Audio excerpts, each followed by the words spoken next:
കാണാൻ നല്ല ഭംഗിയൊക്കെ ഉണ്ടെങ്കിലും അവനൊന്ന് നിൽക്കാനോ തിരിയാനുള്ള സ്ഥലം പോലും ഈ ഒരു അക്വേറിയത്തിനില്ല. നമ്മളായാലും ഒരു ചെറിയ റൂമിനകത്ത് എത്ര നാള് ജീവിക്കാൻ പറ്റും? സർവൈവ് ചെയ്യാന്ന് ഇനി പറയാൻ പറ്റുള്ളൂ. അതേപോലെ എനിക്ക് തോന്നുന്നു ഇത് സർവൈവ് ചെയ്യണമെന്ന് തോന്നുന്നു ഈ ഒരു ചെറിയൊരു അക്വേറിയത്തിൽ. അപ്പൊ ഗപ്പിയിടാൻ വേണ്ടിയിട്ട് മാറ്റി വെച്ചിട്ടുള്ള ഒരു ചെറിയൊരു കട്ട് ചെയ്ത ഒരു പാത്രമുണ്ട്. നമുക്ക് ഇതിലോട്ട് തന്നെ ഇടാം. ഇതാകുമ്പോൾ അത്യാവശ്യം നല്ല സ്പേസ് ഉണ്ട്, അതിന് ഓടിടക്കാനുള്ള നല്ലൊരു സ്പേസ് ഉണ്ടാവും.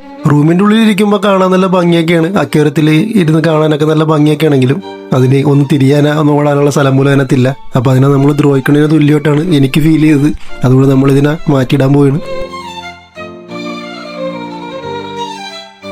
അന്ന് നമ്മളിട്ട ചെറിയ പായലും കാര്യങ്ങളൊക്കെ നല്ലപോലെ വലുതായിട്ടുണ്ട്, അതുപോലെ തന്നെ നല്ല അഴുക്കുമായിട്ടുണ്ട് വെള്ളമൊക്കെ. അപ്പോൾ അതെല്ലാം കളഞ്ഞ് കഴുകി വൃത്തിയാക്കി വേണം നമുക്ക് മീൻ ഇടാനായിട്ട്.